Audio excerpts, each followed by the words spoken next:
Jalaseen. Sanitti dhiise awwale. Mee obsi jalaan seena jala seenutti jira awwale dhiise.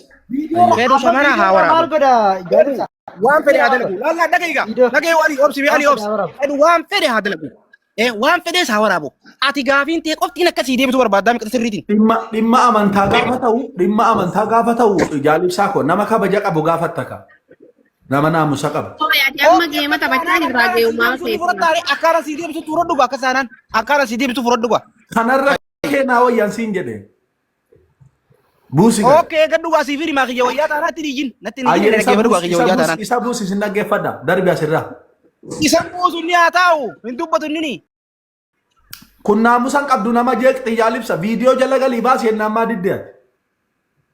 Awwalee mataan nyaatin karaa mataan amma soomana. Woi, awwalee maal taate? Ila yooki ustaazanaa jijjiiri yooki isa buusiitii sin dhaggeeffadhaati naa himi. Nama asirratti aan dubbadhu. Akka hin dubbatu inni hin dubbatu jee. Nurraa darbi ati naa himi sin dhaggeeffadha. Awwalee waan akkana dhiis. Cifittummaa tana dhiis. Baalagummaa tana dhiis awwalee. Baalagummaa. Hin dubbatu jeemi. Baalagummaa maal akka ta'e ilaalta viidiyoo isa jala jiru laali billaalee kibsa. Ani viidiyoo isa jalaa hin laalu nan galchu dhiisi an viidiyoo isa jalaa nan galchu. Bakka isa narraa buusi ofiinatti mi darbi. Hin buusu qaba. Manni kun kiyyaami. Manni kun kiyyaami. Ustaazni tokko kottaa gara kootiin galaa bakka yoo jiraattan. Fidi galchi ustaaza feete. Keessanumaan barbaadaa jira.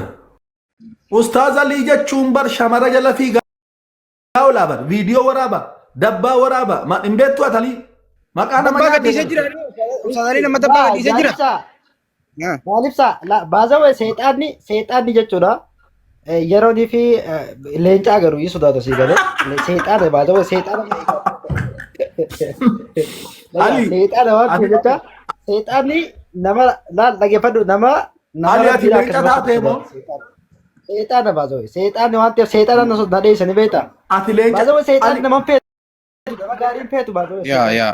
Kanaaf seexaana waan ta'eef. Ati warra ajandaa kana wayyaa baraalisittii. Mee namni as jirtanu namni achi jirtanu viidiyoo isa jalaa laalaan jedheeman waanuma ni waraabaa ol daa'imaa baraliya. Geete yeroo tokko ati daa'imaa bara. Ati daa'imaan siin jedheen. Ati viidiyoo sani qoy viidiyoo oomaati haasoitte ooma jarri haasoo waraabe maal balleessan. Bakka asin tuffadha ani immoo sababuma sanaan si tuffadha of taatee jiraachuu hin dandeessu ati. Ati wallaahi qibda kasi tuffadha fetto. Kaafirri tuffatamtu dha si jammar. Shamara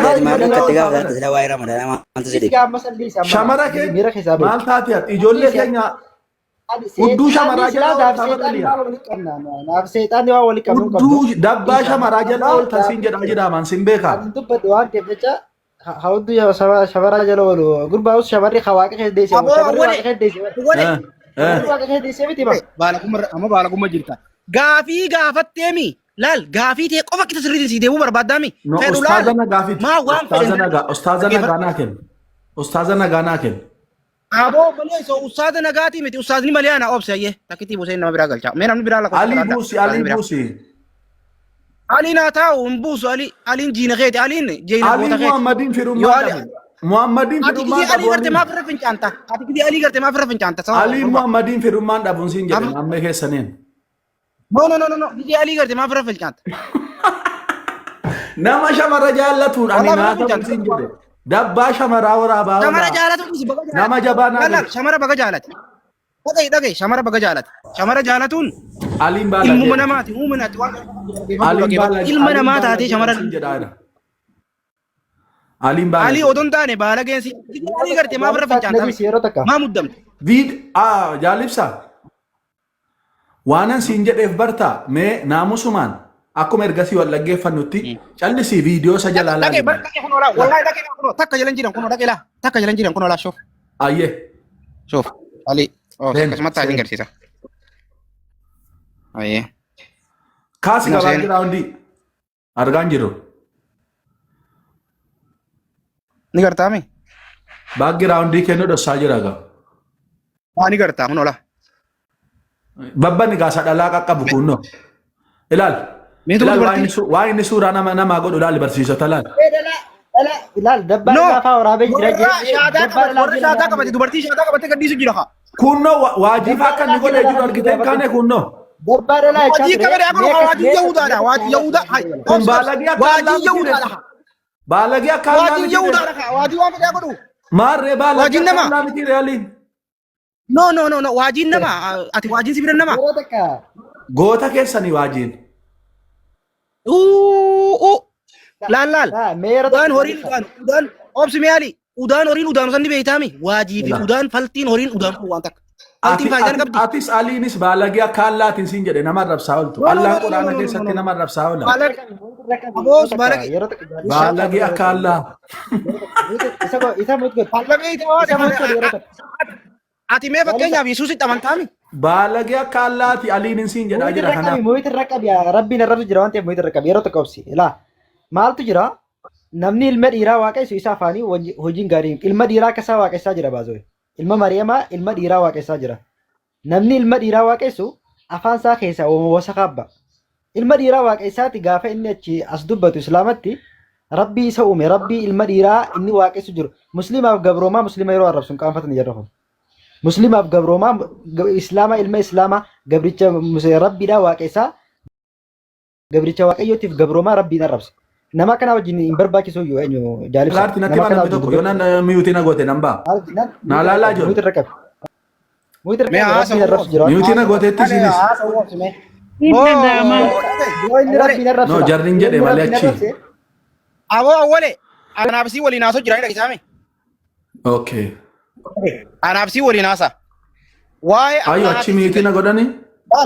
Aboo muuttee nan Jaalibsa dhageessu hoona dhagaa hoona. alii jechuun baalagee akka allaati. Dabbaa shamarran waraabaa oolti. takka si jammari namni akkumaatu jettu namni ilma dhiiraa waaqessu isaa afaanii wanni bareedaa hin bahu wanni gaariin isaa afaanii hin bahu jechuudha. Namni baalagatee maal godhaa rabbii isa uume arrabsa tole kana kun nama akka isaa kana jechuudha. Rabbii isa uume arrabsa. Muslima waaqessaa nama islaamaa waaqessaati rabbii muslimoonni waaqessu arrabsa jechuudha. Kun salphataan isaa kanaaf nama kana wajjin haasa'u. Yaa Aliitu haasaa jira. Ayyaa Aliitti deeme. Yaa carraasii kana beekuma muraasa. Nama akkasii wajjin haasa'uun sijjammari waa'ee amantaadhaa isa wajjin haasa'uun hin barbaachisu maaliif jennaan murtaddi egaa islaamummaa gadhiisee deeme nama akkana kana wajjin haasa'uun amantaa arrabsiisuu amantatti qoosisuu jaama waan ta'eef jecha isa wajjin haasa'uun hin barbaachisu. Tole yoo akka carraa walitti isin fide ooma biraa fa'aa ajanduma biraa dubbatanii tuma dandeemudha malee amantaa dubbattanii akkana jettanii amantaa arrabsuudha inni kaayyoon isaadha. Dubbiin isa qabnaan karatti irraa bahuu dhabnaan amantii arrabsee akka nuti isa buufnu wakkaati isa buuftu jecha jalaa miliquu barbaadeeti. Kanaaf kan inni arrabsu sijjammari arraba kan barsiisu macaafa qulqulluudha akkasumatti illee baalagummaa kan barsiisu waan inni haasa'u hunda kan barsiisu macaafa qulqulluudha. Macaafa qulqulluu irratti mee takka takkaan baasee isin mul'isa akkasuma dhaabsa. Viidiyoo baasee takka takkaan baasee isin mul'isa. Waan akka inni macaafni qulqulluu maal akka inni barsiisu jechuudha. Egaa barbaadanii isaanii fedha waan ta'eef inshaallah. Barsiisa macaafa qulqulluu irratti kan barsiisu baalagummaa wasaqummaa kan barsiisu macaafa qulqulluudha. Naguddis yeroo tokko ibsa. Ayyee.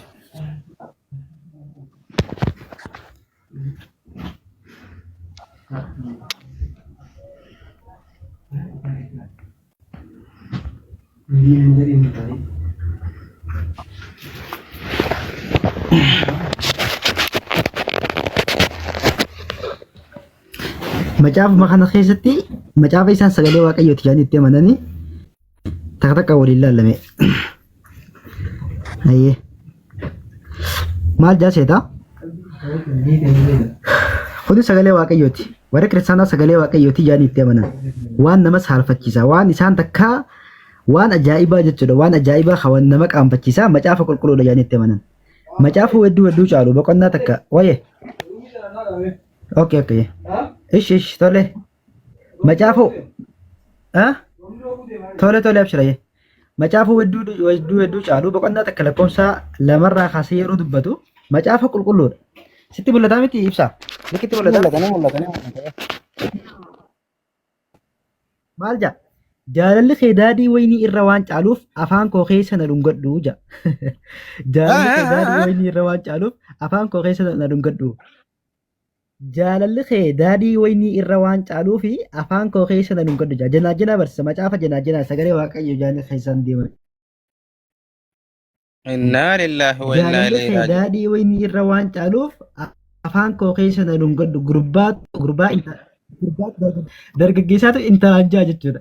Fooliin urgooftuu keetii dibata keetii namatti tola. Maqaan kee dhahamuunis akka urgooftuu dhangala'eeti. Kanaafuu dirboonni hundinuu si jaalatu jetteen intalti gurbaadha. Olii gurbaan itti fufee maal jaa'u? Na fudhadhu sakki dafnee hin fiigna. Gara diina keetii gara dinqa keetii dinqa geessee maal godhu deema gaafa dinqa geesse gara dinqa keetii nageessi yaa mootii nuyi durboonni sitti hin gammannaa jetti intalti dubraadhaa intala gurbaa dubraatiin akkana gurbaa wantaatiin akkanatti jechuudha. Wedduu caalu boqonnaa torbarraa kaasee yeroo dubbatu mee waliin haalaallu wedduu caalu boqonnaa torbarraa kaasee lakkoofsa takkarraa kaasnee yaa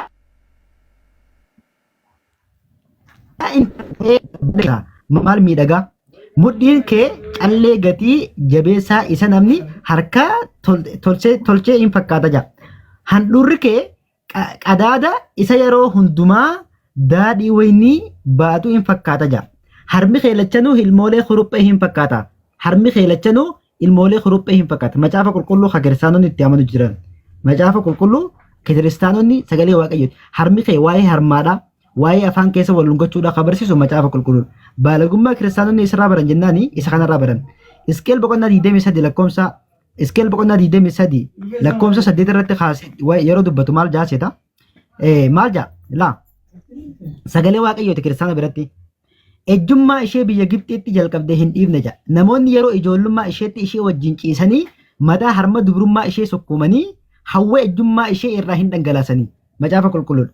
Hawwa ejjummaa ishee irraa hin dhangalaasanii harmasii shukkuumanii fadhinnaa itti kaasanii hawwa ejjummaa ishee irraa hin dhangalaasan. Kuni macaafa qulqulluu kiristaanota